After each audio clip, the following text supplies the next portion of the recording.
नमस्कार दोस्तों, आप सभी का स्वागत है। आज हम क्लास 10 साइंस के अंदर जो बोर्ड एग्ज़ाम के अंदर पूछे जाने वाले विभिन्न प्रश्न पढ़ेंगे जो कि आपके लिए महत्वपूर्ण होंगे। हमारा पहला प्रश्न है उत्तल दर्पण, यानी कि हमारा जो कॉन्वेक्स मिरर है उसमें किस प्रकार का प्रतिबिंब बनता है। तो देखिए, उत्तल दर्पण के अंदर हमारा आभासी प्रतिबिंब बनता है, तो ऑप्शन बी आभासी यानी कि काल्पनिक हमारा करेक्ट आंसर। ऑप्शन बी हमारा करेक्ट आंसर। उत्तल दर्पण में हमेशा आभासी प्रतिबिंब बनता है। अब देखिए, अवतल लेंस में आवर्धन यानी कि मैग्नीफिकेशन एम किसके बराबर होता है। तो देखिए, जो मैग्नीफिकेशन एम बराबर होता है उसका फॉर्मूला है V/U, यानी कि यहाँ U क्या है, यहाँ U बिंब की दूरी है और V प्रतिबिंब की दूरी है। तो मैग्नीफिकेशन एम बराबर V/U, यानी प्रतिबिंब की दूरी बटे बिंब की दूरी। अगला, प्रकाश के अपवर्तन के कितने नियम हैं। तो दोस्तों, अपवर्तन और परावर्तन के दो नियम हैं। अपवर्तन के भी दो नियम और परावर्तन के भी दो नियम। तो ऑप्शन बी हमारा करेक्ट आंसर, दो नियम अपवर्तन और परावर्तन दोनों के। अब देखिए, परावर्तित किरण और अभिलंब के बीच बनने वाले कोण को कहते हैं। तो इसे हम कहते हैं परावर्तन कोण, यानी कि अभिलंब और परावर्तित किरण रिफ्लेक्टेड रे के बीच में जो कोण बनता है वह परावर्तन कोण कहलाता है। तो ऑप्शन बी परावर्तन कोण हमारा करेक्ट आंसर हुआ, परावर्तन कोण। अगला प्रश्न अपना, निम्न में से कौन ऐसे व्यक्ति हैं जो नेत्रदान नहीं कर सकता, यानी कि कौन अपना नेत्रदान नहीं कर सकता। तो देखिए, ऑप्शन ए एड्स से पीड़ित व्यक्ति, दूसरा है दमे से अस्थमा से पीड़ित व्यक्ति, मधुमेह यानी डायबिटीज से पीड़ित व्यक्ति, चश्मा पहनने वाले व्यक्ति। तो एड्स से पीड़ित व्यक्ति नेत्रदान नहीं कर सकता। तो ऑप्शन ए हमारा करेक्ट आंसर हुआ, एड्स से पीड़ित व्यक्ति नेत्रदान नहीं कर सकता है। ऑप्शन ए हमारा करेक्ट आंसर हुआ क्वेश्चन नंबर 5 का। छठवां प्रश्न है, किसी वस्तु का प्रतिबिंब आँख के जिस भाग पर पड़ता है वह है, यानी कि आँख पर किस भाग पर हमारा प्रतिबिंब बनता है नेत्र के। तो रेटिना पर, हमेशा रेटिना यानी कि दृष्टिपटल पर। तो नेत्र के दृष्टिपटल यानी कि रेटिना पर वस्तु का इमेज बनता है, यानी कि प्रतिबिंब बनता है, वास्तविक और उल्टा प्रतिबिंब बनता है। सातवां प्रश्न है, नीले वर्ण की प्रकाश से हरे वर्ण की वस्तु को प्रदीप्त करने पर यह कैसा दिखाई देता है। अगर हम पत्तियों का रंग हरा होता है, अगर उसको नीले रंग के टॉर्च से अगर देखें तो वो हमें कैसा दिखाई देता है। तो दोस्तों, ये हमें काला दिखाई देता है। अगर नीले रंग के प्रकाश से हरे रंग की किसी वस्तु को देखेंगे तो वो हमें काली दिखाई देती है। तो ये ऑप्शन बी काला हमारा करेक्ट आंसर। अब हम अगले प्रश्न की ओर बढ़ते हैं। प्रश्न संख्या 8, ऊर्जा का एसआई यानी कि सिस्टम ऑफ इंटरनेशनल मात्रक है। तो दोस्तों, ऊर्जा का जो एसआई मात्रक है वो होता है जूल, यानी कि जूल होता है। तो ऊर्जा का एसआई मात्रक जूल है। देखिए, नवा प्रश्न, परिपथ में विद्युत धारा को माप किससे की जाती है, यानी परिपथ में सर्किट के अंदर हम विद्युत धारा को किससे मापते हैं। तो विद्युत धारा को हम आमीटर की सहायता से मापते हैं। और दोस्तों, आमीटर को हमेशा परिपथ के अंदर हम श्रेणी क्रम में लगाते हैं। तो विद्युत धारा को मापने का जो हमारा यंत्र है वो है आमीटर। वोल्ट मीटर को हम इसमें वोल्टता मापते हैं, विभवांतर मापते हैं, जबकि आमीटर से हम विद्युत धारा का मापन करते हैं। अब देखिए, प्रश्न संख्या 10 से अपना, एक विद्युत हीटर की कुंडली जिसका प्रतिरोध 55 ओम है, यानी 55 ओम है, और 220 वोल्ट के स्रोत से ये जुड़ा हुआ है, तो विद्युत धारा का मान कितना होगा। तो देखिए, विद्युत धारा यानी कि हमें I का मान पूछा गया है और हमें V और R का मान दिया हुआ है। तो देखिए, ओम का नियम क्या कहता है। ओम का नियम कहता है V बराबर IR। तो हमें विद्युत धारा निकालने के लिए ओम के नियम का फॉर्मूला का यूज करना, V बराबर IR। तो V बराबर IR, तो I बराबर क्या होगा, V/R। तो V का मान यहाँ दिया हुआ है 220, तो 220 रखिए V की जगह, और R का मान 55। तो देखिए, जब इसको हम काटेंगे तो कितना आएगा, 55 दूना 110 और 55 चौक यानी कि 4 बार जाएगा। तो हमारा जो करेक्ट आंसर क्या आ जाएगा, 4 एम्पियर। तो देखिए, इसको काटने पर कितना आता है, 4 आता है। तो हमारा जो option A 4 ampere correct answer है। तो हमने इसको ओम के नियम से निकाला इसका आंसर। अब देखिए 11वां प्रश्न है, विभवांतर मापने वाले यंत्र को कहा जाता है। तो अभी थोड़ी देर पहले ही बताया अपने। तो विभवांतर किसकी सहायता से मापता अपन? वोल्ट मीटर की सहायता से। और वोल्ट मीटर को समांतर क्रम में जोड़ा जाता है परिपथ के अंदर, सर्किट के अंदर। अब देखिए 12वां प्रश्न, आगे हम बढ़ते हैं। जब विद्युत धारा की दिशा चुंबकीय क्षेत्र की दिशा के लंबवत होती है, यानी कि दोनों एक दूसरे के 90 डिग्री के एंगल पर हैं, यानी कि चुंबकीय क्षेत्र और दोनों के बीच में 90 डिग्री का कोण, तो आरोपित बल का मान होगा। तो देखिए आरोपित बल का मान जब दोनों एक दूसरे के लंबवत हैं, धारा की दिशा और चुंबकीय क्षेत्र, तो इसका जो मान होगा, बल का मान अधिकतम होगा, यानी कि सबसे ज़्यादा होगा इस कंडीशन पर जब दोनों एक दूसरे के लंबवत हैं। देखिए 13वां प्रश्न, फ्लेमिंग के दाएं हाथ नियम में अंगूठा, देखिए अंगूठा किस दिशा को इंगित करता है, या अंगूठा किस दिशा को संकेतित करता है? तो देखिए जो अंगूठा जो है वो चालक की गति की दिशा को बताता है, यानी कि चालक किधर गति करेगा। तो ऑप्शन ए दाएं हाथ के नियम से अंगूठा चालक की गति की दिशा को बताता है कि चालक की दिशा किधर होगी, यानी कि चालक किधर गति करेगा। अब देखिए 17वां नंबर का क्वेश्चन है, बैटरी से किस प्रकार की धारा प्राप्त होती है? तो जो बैटरी जो होती है उससे दिष्ट धारा, यानी कि डायरेक्ट करंट प्राप्त होता है बैटरी से। तो बैटरी हमेशा डायरेक्ट करंट देता है, अल्टरनेटिव करंट नहीं देता है।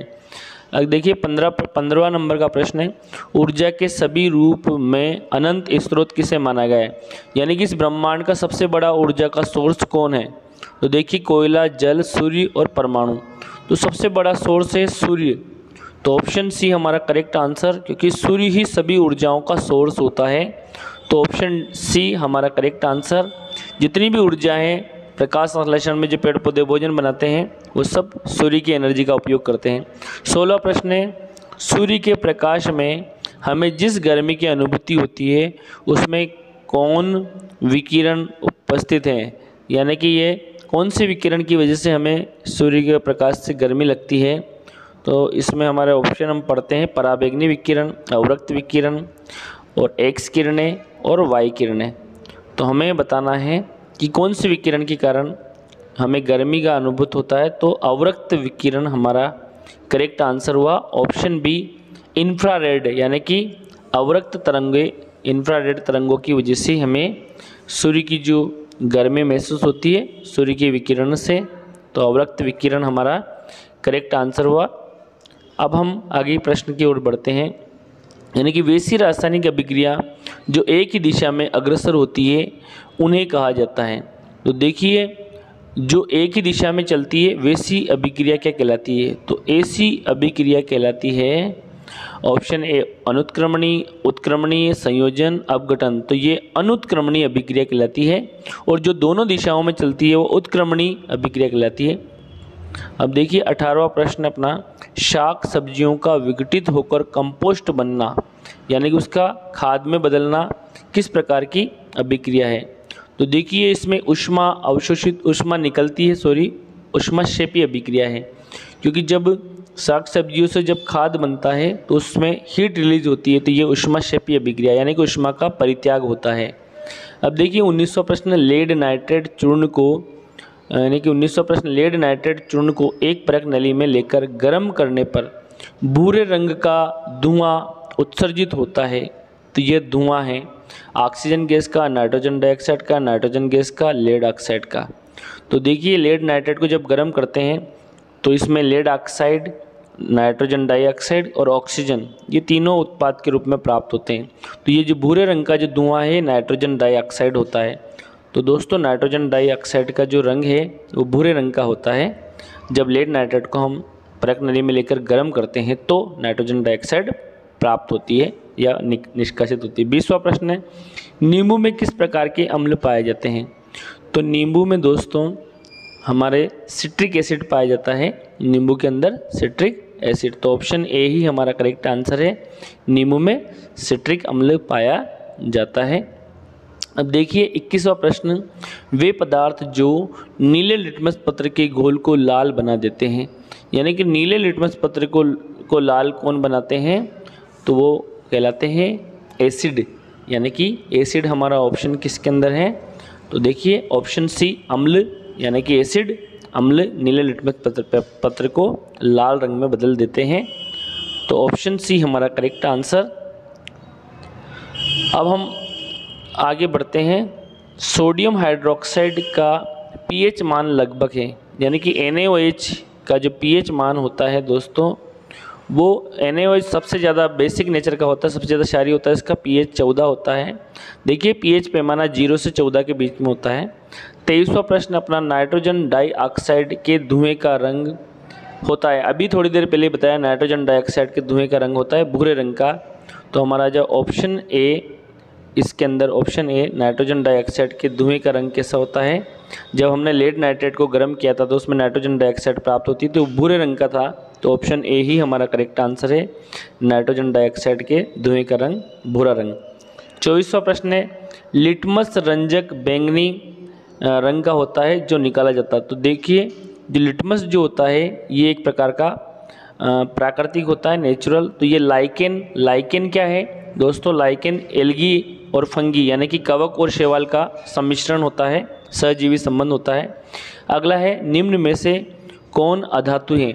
अब देखिए आपको अधातु का चयन करना है, तो देखिए option A hydrogen, zinc, magnesium और आयरन यानी कि Fe।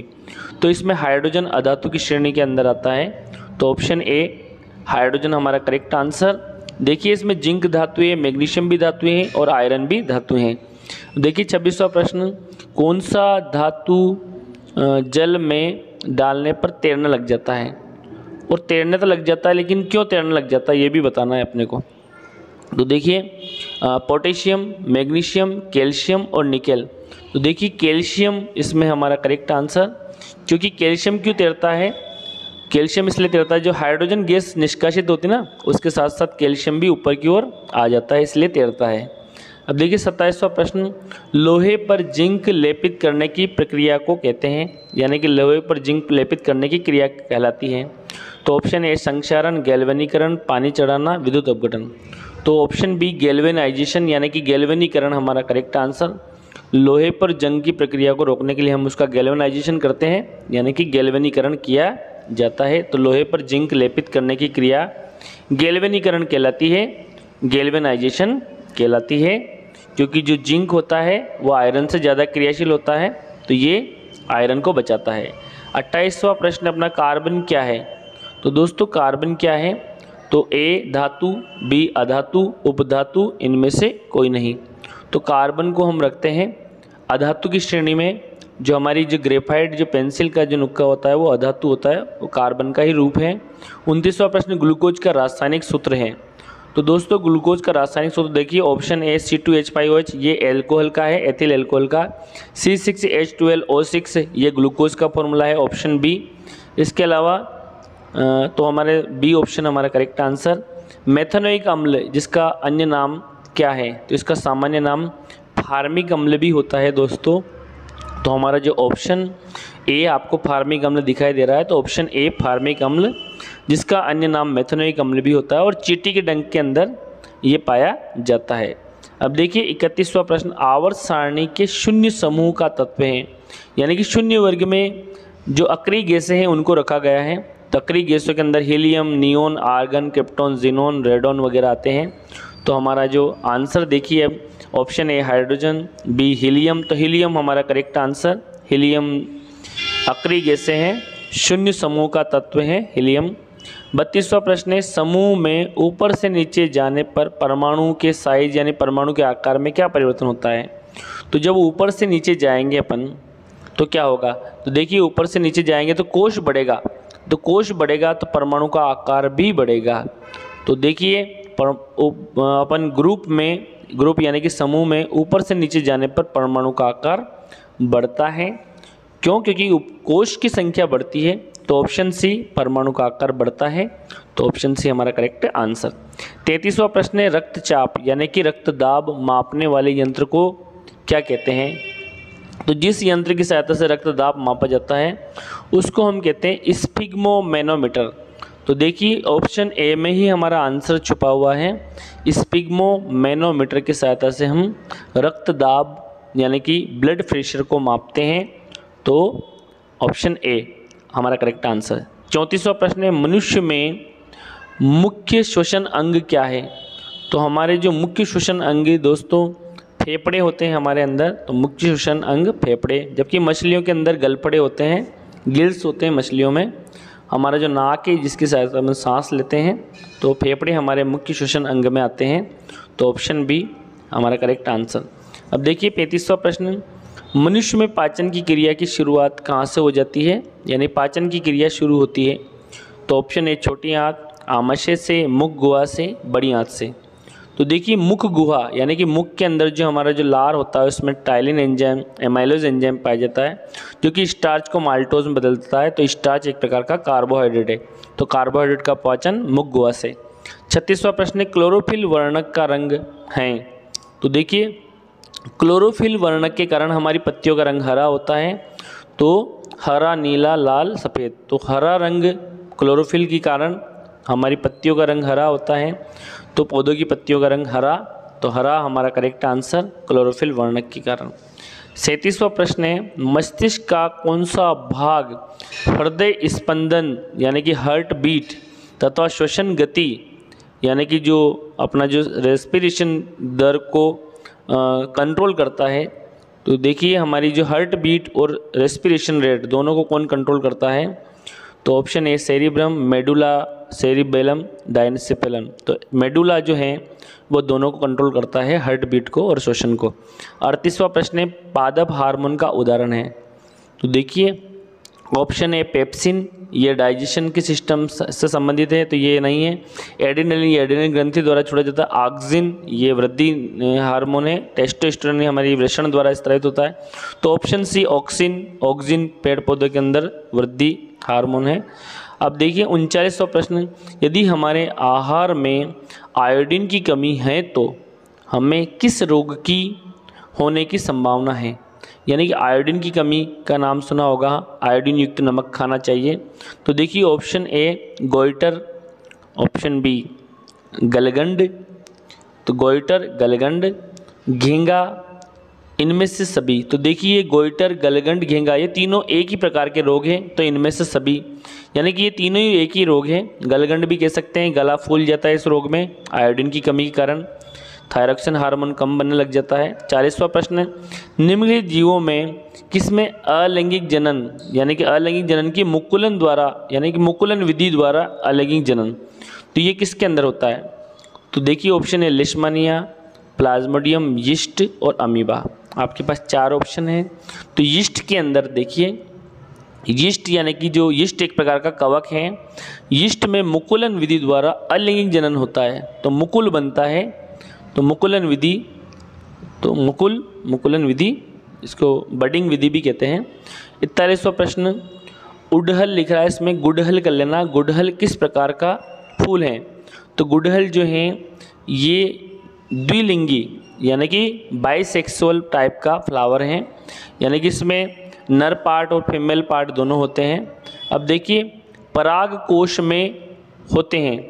तो देखिए पराग कोश में क्या होते हैं? पराग कोश में पराग कण होते हैं यानी कि पोलन ग्रेन होते हैं। तो ऑप्शन डी पोलन ग्रेन हमारा करेक्ट आंसर, पराग कण। 43वां प्रश्न, जीवों में वंशागत गुणों का निर्धारक है? यानी कि वंशानुगत जो गुण जो होते हैं एक पीढ़ी से दूसरी पीढ़ी में जाते हैं उसके लिए निर्धारित है डीएनए। डीएनए जो होता है डीऑक्सीराइबोस न्यूक्लिक अम्ल इसका पूरा नाम है। ये जो हमारे गुणसूत्र पर जो डीएनए होते हैं। अगला है 44वां प्रश्न, सर्वप्रथम ऑक्सीजन की उत्पत्ति किस जीव के कारण हुई? यानी कि ऑक्सीजन सबसे पहले किसने बनाया? तो देखिए ऑप्शन ए शैवाल, नीलहरित शैवाल, ब्लू ग्रीन एल्गी, लाइकेन और फंगी यानी कि फफूंदी। तो हमारा जो ऑप्शन बी करेक्ट आंसर नील हरित शैवाल यानी कि नीला हरा शैवाल, ब्लू ग्रीन एल्गी, इसके कारण ऑक्सीजन की उत्पत्ति होती है सर्वप्रथम। अब देखिए ओजोन परत पाई जाती है, तो ओजोन परत किस परत वहाँ कहाँ पाई जाती है? तो इसका हमारा देखिए ऑप्शन है स्ट्रेटोस्फीयर, एक्सोस्फीयर, आयनोस्फीयर और ट्रोपोस्फीयर। तो हमारा जो ओजोन परत स्ट्रेटोस्फीयर में पाई जाती है, तो ऑप्शन ए। अब देखिए 46वां प्रश्न, निम्नलिखित में से कौन एक जलीय आहार श्रृंखला है? यानी कि जलीय तालाब की, समुद्र की बात कर रहे हैं यहाँ पे। तो देखिए घास, बकरी, शेर ये स्थलीय है। शैवाल, जलीय कीट, मछली। देखिए शैवाल रहता ही सारी पानी के अंदर, आपने देखी होगी कंजिस, और जलीय कीट उसको खाते हैं कांजी को, और उसको जलीय कीट को मछली खा लेती है। घास, जलीय कीट, मछली, मनुष्य, तो ये तो स्थलीय है, घास, मछली, मनुष्य। तो देखिए जलीय कीट और मछली और शैवाल, तो ऑप्शन बी हमारे जलीय आहार श्रृंखला का उदाहरण है। यानी कि शैवाल को कौन खाता है? जलीय कीट, और जलीय कीट को कौन खाता है? मछली। 47वां प्रश्न अपना, निम्न में से कौन प्राकृतिक संसाधन नहीं है? यानी कि प्राकृतिक संसाधन नहीं है। देखिए एयर, जल और मृदा, ये हमारे जो पर्यावरण की प्राकृतिक, देखिए जीवधारी इसमें प्राकृतिक संसाधन नहीं आएगा। मृदा, वायु, ये सब प्राकृतिक घटक के अंदर आते हैं, अजैविक घटक के अंदर आते हैं। अब 48वां प्रश्न, जैव विविधता के विशिष्ट हॉट स्पॉट स्थल हैं। तो जैव विविधता सबसे ज़्यादा कहाँ पाई जाती है? समुद्र, शहर और गांव और वन। तो देखिए वनों के अंदर जैव विविधता सबसे ज़्यादा पाई जाती है, क्योंकि वहाँ बायोडाइवर्सिटी, लिविंग यानी कि जो प्लांट्स वगैरह, उनके अंदर जैव विविधता ज़्यादा पाई जाएगी। अगला 49वां प्रश्न, डेंगू उत्पन्न करने वाले मच्छर किस तरह के जल में उत्पन्न होते हैं? तो देखिए आपने सुना होगा कि हमें कूलर के अंदर पानी अधिक दिनों तक भरे नहीं रहना देना चाहिए। तो शुद्ध जल होता है, तो शुद्ध जल में डेंगू के मच्छर ज़्यादा उत्पन्न होते हैं। तो ऑप्शन बी हमारा करेक्ट आंसर। 100 प्रश्न, ओजोन के एक अणु में परमाणु की संख्या होती है। तो ओजोन जिसका फॉर्मूला है O3, ओजोन का फॉर्मूला आपको याद होना चाहिए, O3 होता है, O3। तो देखिए इसमें कितने परमाणु हैं? 3 परमाणु हैं। तो ऑप्शन सी हमारा करेक्ट आंसर। ओजोन के अंदर 3 परमाणु होते हैं, यानी त्रिक परमाणु अणु है। 51वां प्रश्न, निम्नलिखित में से कौन जैव मात्रा ऊर्जा स्रोत का उदाहरण नहीं है? यानी कि जैव मात्रा ऊर्जा स्रोत का उदाहरण नहीं है। तो देखिए जिसमें जैव मात्रा, लकड़ी में भी जैव मात्रा होती है, गोबर गैस में भी होती है, नाभिकीय ऊर्जा में नहीं होती है, और कोयला में भी होती है। तो देखिए नाभिकीय ऊर्जा के अंदर जैव मात्रा नहीं होती है। तो ऑप्शन सी नाभिकीय, क्योंकि न्यूक्लियर एनर्जी से संबंधित है, यूरेनियम वगैरह से। 52वां प्रश्न है, जीवाश्म ईंधन की ऊर्जा का वास्तविक स्रोत है। तो देखिए जीवाश्म जो ईंधन होते हैं उनका वास्तविक स्रोत क्या है? तो नाभिकीय संलयन, चंद्रमा और सूर्य, और इनमें से कोई नहीं। देखिए सूर्य, जीवाश्म ईंधन की बात करें तो वो उसका जो सबसे बड़ा सोर्स कौन है? सूर्य ही है। जैसे पेड़ पौधे सूर्य की उसी पर निर्भर होते हैं प्रकाश संश्लेषण प्रक्रिया पर। 53वां प्रश्न है, संक्षारण यानी कि कोरोजन किस प्रकार की अभिक्रिया है?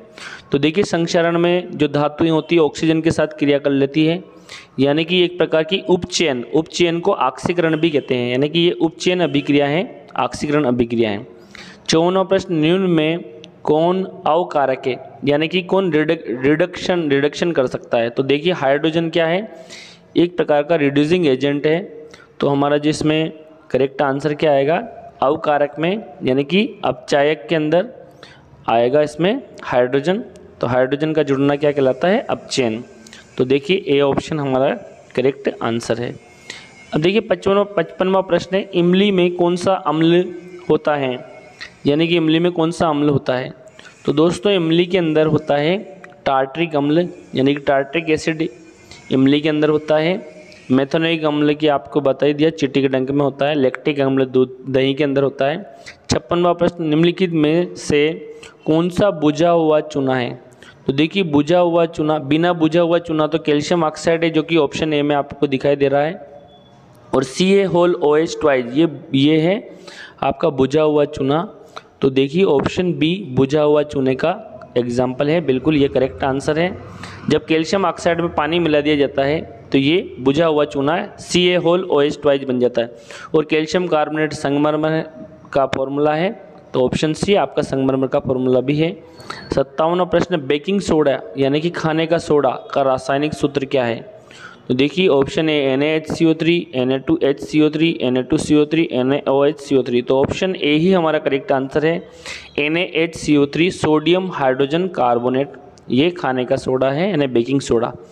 अगला प्रश्न है, कठोर जल को मृदु बनाने के लिए सोडियम के किस यौगिक का उपयोग किया जाता है? तो देखिए, कठोर जल को जब मृदु बनाने के लिए हम क्या करते हैं, तो ऑप्शन ए sodium chloride, sodium carbonate, sodium hydroxide, तो सोडियम कार्बोनेट का उपयोग किया जाता है, यानी कि वॉशिंग सोडा ही होता है सोडियम कार्बोनेट। ये जल की कठोरता को दूर करता है। 60वां प्रश्न, इनमें से कौन सी धातु द्रव अवस्था में पाई जाती है? तो कौन सी धातु लिक्विड फॉर्म में पाई जाती है? तो देखिए ऑप्शन ए सिलिकॉन, चांदी, लोहा, मरकरी। तो मर्क्यूरी हमारा करेक्ट आंसर, जिसको पारा भी कहते हैं, तो ये द्रव अवस्था में पाई जाती है। 60वां प्रश्न, लोहे को संक्षारित होने से बचाने के लिए उसकी सतह पर किसका लेप चढ़ाना लाभकारी होता है? तो ये आपको पहले भी इस अपने क्वेश्चन में पढ़ा, लोहे के ऊपर हम जिंक की परत चढ़ाते हैं, यानी कि गैल्वेनीकरण करते हैं। तो हमारा जो करेक्ट आंसर ऑप्शन डी यशद लेपन बोलते हैं इसको, गैल्वेनाइजेशन, हिंदी में इसको यशद लेपन कहते हैं। जिंक की परत चढ़ाते हैं अपन Zn की, यशद लेपन। 61वां प्रश्न है, जस्ता और तनु हाइड्रोक्लोरिक अम्ल की अभिक्रिया के फलस्वरूप निम्नलिखित में कौन सा गैस बनता है? तो देखिए, जस्ता एक प्रकार का धातु है और तनु हाइड्रोक्लोरिक अम्ल है। तो धातु जब अम्ल के साथ क्रिया करता है तो लवण प्लस हाइड्रोजन गैस बनाता है। तो ऑप्शन सी हाइड्रोजन हमारा करेक्ट आंसर। अब देखिए 62वां प्रश्न है, निम्न में से किस हाइड्रोकार्बन के 3 आबंध हैं? यानी कि एल्केन, एल्किन और एल्काइन, यानी कि एल्काइन जो है उसमें 3 बंध होते हैं। तो एल्काइन का फॉर्मूला है CnH2n-2, यानी कि ये एल्काइन का फॉर्मूला है, याद रखिए। तो C कार्बन कार्बन के मध्य 3 बॉन्ड हैं, तो यानी कि अब देखिए इसको हम जब देखेंगे तो C3H4 ये जो है ये एक प्रकार का प्रोपाइन है। तो प्रोपाइन के अंदर क्या है, कार्बन कार्बन के मध्य 3 बॉन्ड होते हैं। अब देखिए 63वां प्रश्न, हीरा और ग्रेफाइट कार्बन के क्या हैं? तो हीरा, ग्रेफाइट और फुलरिन ये कार्बन के क्या हैं? ये कार्बन के अपर रूप हैं। तो अपर रूप किसे कहते हैं? अपर रूप जो रासायनिक दृष्टि से समान होते हैं लेकिन भौतिक दृष्टि से अलग अलग होते हैं, अपर रूप कहलाते हैं। 64वां प्रश्न, सामान्य सूत्र CnH2n वाले यौगिक को कहते हैं? तो ये होते हैं एल्किन, यानी कि इनमें कार्बन कार्बन के मध्य डबल बॉन्ड होता है, तो ये होते हैं एल्किन। और एल्केन में कार्बन कार्बन के मध्य सिंगल बॉन्ड होता है। देखिए 65वां प्रश्न, आवर्त सारणी में धातुएं किस ओर स्थित होती है? तो धातुएं जो होती हैं ये बाईं ओर स्थित होती है आवर्त सारणी में। जैसे आपने देखा होगा hydrogen, lithium, sodium, magnesium, calcium, ये सब बाईं ओर होती है आवर्त सारणी में पीरियोडिक टेबल में। 66वां प्रश्न है, आधुनिक आवर्त सारणी में क्षैतिज कतारों की संख्या है? तो देखिए जो क्षैतिज यानी कि जो आड़ी जो कतारें हैं वो कितनी होती हैं? तो ये टोटल जो आवर्त कहते हैं इनको, तो ये आवर्त की संख्या 7 होती है। तो हमारा जो ऑप्शन बी हमारा करेक्ट आंसर, आवर्त की संख्या 7, क्षैतिज कतारें यानी इन्हें आवर्त भी कहते हैं। और जो ऊर्ध्वाधर होते हैं उनको वर्ग कहते हैं, उनकी संख्या 18 होती है। 67वां प्रश्न, धमनियों का कार्य है? तो धमनियाँ जो होती हैं उनमें शुद्ध रक्त बहता है और धमनियाँ हमेशा शुद्ध रक्त को हृदय से शरीर के विभिन्न अंगों तक ले जाती है। तो ऑप्शन ए शुद्ध रक्त। देखिए 68वां प्रश्न, कृत्रिम वृक्क किस प्रक्रिया से अपशिष्ट पदार्थों को बाहर निकालता है? तो इसको हमने किडनी को जो किडनी खराब हो जाती है तब रक्त का शुद्धिकरण अपोहन द्वारा यानी कि डायलिसिस द्वारा। तो ऑप्शन ए हमारा अपोहन करेक्ट आंसर। अब देखिए 69वां प्रश्न, यह आहार नाल का सबसे लंबा भाग है? तो हमारे जो आहार नाल की जो सबसे लंबा भाग है छोटी आंत, स्मॉल इंटेस्टाइन, क्षुद्रांत भी कहते हैं इसको, ये सबसे लंबा पार्ट है हमारी आहार नाल का। अब देखिए 70वां प्रश्न, इनमें किसके शरीर का तापकरण पर्यावरण के तापकरण पर निर्भर होता है? यानी कि पर्यावरण का तापमान बदलेगा तो इनके शरीर का तापमान भी बदल जाता है, यानी कि इस पर निर्भर होता है। तो जो सरीसृप होते हैं, जो रेप्टाइल्स होते हैं, जो रेंग के चलते हैं जैसे मगरमच्छ वगैरह हैं, उनका। 71वां प्रश्न है, कवक में पोषण की कौन सी विधि है? तो कवक जो होते हैं, फंगी जो होते हैं, वो ऑप्शन ए स्वपोषी, मृतजीवी, समभोजी, इनमें से कोई नहीं। तो वो सेप्रोट्रोप होते हैं यानी कि मृतजीवी होते हैं। ये सड़े गले जीवों से भोजन प्राप्त करते हैं। तो मृतजीवी कवक जो होते हैं आपने देखा होगा सड़े गले पदार्थों पर उग जाते हैं, फंगीज। 72वां क्वेश्चन है, पायरुवेट के विखंडन से यह कार्बन डाइऑक्साइड, जल तथा ऊर्जा देता है और यह क्रिया होती है। तो यह क्रिया कहाँ होती है? तो यह क्रिया होती है दोस्तों माइटोकॉन्ड्रिया के अंदर, जब ऑक्सीजन होता है माइटोकॉन्ड्रिया के अंदर। तो ऑप्शन बी माइटोकॉन्ड्रिया के अंदर पायरुवेट के विखंडन पर कार्बन डाइऑक्साइड, जल और ऊर्जा प्राप्त होती है। 73वां प्रश्न, हाइड्रा में प्रजनन किस विधि से होता है? तो हाइड्रा के अंदर जो प्रजनन होता है वो होता है विखंडन, मुकुलन, लैंगिक जनन, इनमें से सभी।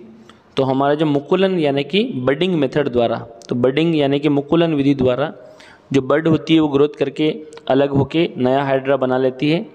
यह अलैंगिक जनन की विधि है। 74वां प्रश्न है, शरीर का तापक्रम क्रम कहाँ नियंत्रित होता है? तो शरीर का जो तापक्रम की बात करें, option A pituitary, cerebellum, spinal cord, hypothalamus. तो भूख प्यास को कंट्रोल हाइपोथैलेमस करता है, शरीर का तापमान भी हाइपोथैलेमस कंट्रोल करता है। 75वां प्रश्न है, मनुष्य के शरीर में सोचने वाली ऊतकें यानी कि जो थिंकिंग पावर, तो ये थिंकिंग पावर का संबंध हमारे ब्रेन से है और ब्रेन हमारे न्यूरॉन्स यानी कि तंत्रिका ऊतक से संबंधित होता है। तो ऑप्शन डी तंत्रिका ऊतक हमारा करेक्ट आंसर हुआ इस प्रश्न का। 76वां प्रश्न, किस दर्पण में बड़ा प्रतिबिंब बनता है? दर्पण की बात कर रही है दोस्तों यहाँ पे। तो ऑप्शन ए समतल, अवतल, उत्तल। तो अवतल दर्पण में बड़ा प्रतिबिंब बनता है। जो डेंटिस्ट जो होते हैं, दांत के डॉक्टर, वो अवतल दर्पण का उपयोग करते हैं हमारे दांतों का बड़ा आकार देखने के लिए, बड़ी साइज के दांत देखने के लिए, ताकि अंदर से जो उसमें जो। 77वां प्रश्न, दाढ़ी बनाने में किस प्रकार के दर्पण का उपयोग किया जाता है? तो इसमें अवतल दर्पण का उपयोग किया जाता है, शेविंग। 78वां प्रश्न, लेंसों में मुख्य फोकस की संख्या। तो लेंस के अंदर मुख्य फोकस जो होते हैं वो 2 होते हैं, यानी कि दोनों तरफ f1 मुख्य फोकस f1 और f2। देखिए 79वां प्रश्न, निर्वात में प्रकाश की चाल कितनी होती है? तो 3 × 10⁸ मीटर प्रति सेकंड होती है निर्वात में प्रकाश की चाल, वैक्यूम में प्रकाश की चाल। तो ऑप्शन ए 3 × 10⁸ मीटर पर सेकंड। 80वां प्रश्न, कॉर्निया में दोष अर्थात उसकी पूर्णतः गोली न होने के कारण किस प्रकार का नेत्र दोष हो जाता है? तो गोली न होने की वजह से अबिंदुकता दोष हो जाता है, यानी कि ऑप्शन ए अबिंदुकता हमारा करेक्ट आंसर। अब देखिए 81वां प्रश्न, निकट दृष्टि दोष वाले व्यक्ति चश्मे में इस्तेमाल करते हैं। निकट दृष्टि दोष, इसके लिए हम लेते हैं अवतल लेंस का चश्मा। तो ऑप्शन बी अवतल लेंस। और अगर आपसे पूछा जाए दूरदृष्टि, तो इसके लिए उत्तल लेंस का चश्मा लगाया जाता है। 82वां प्रश्न, डायनेमो से किस प्रकार की धारा प्राप्त होती है? तो जो डायनेमो होता है, जो जनरेटर होता है, तो डायनेमो दोनों तरह की विद्युत धारा बना सकता है। तो इसमें AC भी होता है और DC भी होता है, तो दोनों तरह के होता है डायनेमो, यानी दिष्ट धारा और प्रत्यावर्ती धारा दोनों तरह की धारा प्राप्त की जा सकती है, यानी कि डायरेक्ट करंट और अल्टरनेटिव करंट, दोनों तरह के करंट। देखिए 83वां प्रश्न, विद्युत शक्ति यानी कि पावर, इलेक्ट्रिक पावर का ऐसा ही मात्रक है। तो इलेक्ट्रिक पावर का ऐसा ही मात्रक होता है, वो होता है P, यानी कि पावर बराबर वाट होता है। वाट यानी कि शक्ति का ऐसा ही मात्रक होता है, वाट यानी कि वाट हमारा करेक्ट आंसर, P बराबर VI। ये अब देखिए अगला प्रश्न अपना 84 नंबर का, विद्युत चुंबक बनाने के लिए उपयुक्त पदार्थ है, यानी कि इलेक्ट्रिक मैग्नेट बनाने के लिए हम किसका इस्तेमाल करते हैं? इसके लिए नरम लोहे का इस्तेमाल किया जाता है। तो देखिए नरम लोहा, इस्पात, निकल। तो ऑप्शन ए नरम लोहा, विद्युत चुंबक बनाने के लिए नरम लोहे का इस्तेमाल किया जाता है, ऑप्शन ए करेक्ट आंसर। अब हम हमारे आगे प्रश्न चलते हैं 85 की तरफ। ताप बढ़ने पर चालक का प्रतिरोध बढ़ता है। तो देखिए चालक का प्रतिरोध पे क्या प्रभाव पड़ता है? तो ऑप्शन ए बढ़ेगा। तो देखिए चालक का जो प्रतिरोध है R प्रोपोर्शनल टू L/A। तो L/A, ताप बढ़ने पर चालक का प्रतिरोध बढ़ेगा। अब देखिए 86वां, विद्युत धारा उत्पन्न करने की युक्ति को कहते हैं। तो यानी कि जो विद्युत धारा उत्पन्न करती है वो कहलाता है जनरेटर, यानी कि जनित्र बोलते हैं इसको हिंदी में। तो ऑप्शन ए जनित्र हमारा करेक्ट आंसर, विद्युत धारा उत्पन्न करने की युक्ति। देखिए 87वां प्रश्न अपना 87वां, फ्लेमिंग के वाम का मतलब इसमें उल्टा हाथ यानी कि बाएं हाथ के नियम में अंगूठा किसकी दिशा को संकेत करता है? तो FMC अंगूठा बताता है फोर्स को यानी कि बल की दिशा को, यानी कि अंगूठा इसमें फोर्स को बताता है, और दाएं हाथ में अंगूठा किसको बताता है? चालक की दिशा को। 88वां प्रश्न है, विद्युत जनित्र में यांत्रिक ऊर्जा को किस ऊर्जा में परिवर्तित किया जाता है? तो जनरेटर क्या करता है? यांत्रिक ऊर्जा को विद्युत ऊर्जा में बदलता है। तो हमारा जो इसका आंसर है, जनरेटर विद्युत ऊर्जा देता है हमें, तो यांत्रिक ऊर्जा को विद्युत ऊर्जा में, और विद्युत मोटर इसका उल्टा करती है, यानी कि वो विद्युत को यांत्रिक में बदलती है। 89वां प्रश्न, नाभिक की ऊर्जा प्राप्त करने हेतु आवश्यक है? तो नाभिक की ऊर्जा न्यूक्लियर एनर्जी के लिए हम किसका इस्तेमाल करते हैं? यूरेनियम, थोरियम वगैरह का, यानी कि यूरेनियम करेक्ट आंसर नाभिक की ऊर्जा के लिए, न्यूक्लियर पावर के लिए, न्यूक्लियर एनर्जी के लिए। 90वां प्रश्न, इनमें से कौन नवीनीकरण ऊर्जा स्रोत है? नवीनीकरण ऊर्जा है तो कोयला परंपरागत है, पेट्रोल परंपरागत है, सौर ऊर्जा और प्राकृतिक गैस। तो देखिए इसमें सौर ऊर्जा का जो है, सोलर जो एनर्जी है वो नवीनतम ऊर्जा स्रोत है। सौर सेल बनाए जा सकते हैं, यानी कि ये कभी नहीं ख़त्म होने वाला सोर्स है। 91वें नंबर का प्रश्न है, भोजन का डाइजेशन यानी भोजन का पचना किस प्रकार की अभिक्रिया है? तो भोजन का पचना एक प्रकार की एक प्रकार की डाइजेशन उपचयन यानी कि ऑक्सीडेशन यानी कि उपचयन अभिक्रिया है, ऑक्सीडेशन अभिक्रिया है भोजन का पचना, क्योंकि ये भी। अब देखिए 92वां प्रश्न, इनमें से कौन अम्लीय पदार्थ है? यानी कि अम्लीय कौन है? तो देखिए नारंगी का रस जो इसमें सिट्रिक अम्ल होता है, तो यह अम्लीय पदार्थ है। धोने का सोडा ये अम्लीय नहीं है, साबुन भी नहीं है, ये साबुन में तो क्षार होता है, बेकिंग सोडा भी क्षार ही होता है, तो नारंगी का रस हमारा करेक्ट आंसर। 93वां प्रश्न है, किसी अम्लीय विलयन का पीएच होता है? तो देखिए जो एसिड होते हैं उनका पीएच 7 से कम होता है, और जो बेस होते हैं यानी कि जो क्षार होते हैं उनका पीएच 7 से अधिक होता है। तो अम्लीय विलयन का पीएच 7 से कम होगा, यानी कि 7 से कम, 0 से 7 के बीच हो सकता है, और 7 जो होते हैं वो उदासीन होते हैं, और 7 से ऊपर होते हैं वो क्षारीय होते हैं। 94वां प्रश्न, निम्नलिखित में कौन लवण है? यानी कि कौन साल्ट है? तो देखिए HCl हाइड्रोक्लोरिक अम्ल है, NaOH यानी कि सोडियम हाइड्रोक्साइड ये एक प्रकार का क्षार है, पोटेशियम सल्फेट ये लवण है, NH4OH ये भी अमोनियम हाइड्रोक्साइड ये भी क्षार है। तो option C potassium sulphate K2SO4 ये एक प्रकार का लवण है। 95वां प्रश्न, सक्रियता श्रेणी में सबसे क्रियाशील धातु हैं? तो सबसे क्रियाशील धातु हैं पोटेशियम, सोडियम, तो हमारा इसके अंदर देखिए ऑप्शन ए Au यानी कि सोना, ये सबसे कम क्रियाशील है, Na और Hg मर्क्यूरी और कापर। तो ऑप्शन बी हमने पहले ही बता दिया आपको, सोडियम और पोटेशियम, तो सोडियम लिखा हुआ है इसमें हमारा आंसर, सोडियम करेक्ट आंसर। 96वां प्रश्न है, इनमें से कौन सी अधातु चमकीले हैं? तो देखिए सल्फर पीले रंग की होती है, कार्बन धूसर काले रंग की होती है, आयोडीन चमकीली होती है बिल्कुल, और ब्रोमीन ये भूरे रंग की होती है। देखिए तो ऑप्शन सी आयोडीन चमकीली होती है, वाइटिश होती है, तो ऑप्शन सी आयोडीन चमकीला अधातु है। तो चमकीला अधातु में क्या आएगा? आयोडीन, ऑप्शन सी आयोडीन हमारा करेक्ट आंसर। 97 यानी 97वां प्रश्न, ग्लोबल वार्मिंग यानी कि वैश्विक तापमान वृद्धि के लिए उत्तरदायी गैस है? तो सबसे ज़्यादा इसके लिए उत्तरदायी गैस है कार्बन डाइऑक्साइड। वैश्विक तापमान वृद्धि यानी कि ग्लोबल वार्मिंग। 98 यानी 98वां प्रश्न है, सौर कुकर में भोजन पकाने के लिए किस ऊर्जा का प्रयोग किया जाता है? तो सौर यानी कि सोलर एनर्जी की बात हो रही है यहाँ पे, तो इसमें सौर ऊर्जा यानी कि सोलर एनर्जी का उपयोग किया जाता है सौर कुकर में। ये कुकर सूर्य के प्रकाश में रख दिया जाता है और हमारा जो भोजन पक जाता है। 99 या 99वां प्रश्न है, संगमरमर का रासायनिक सूत्र है?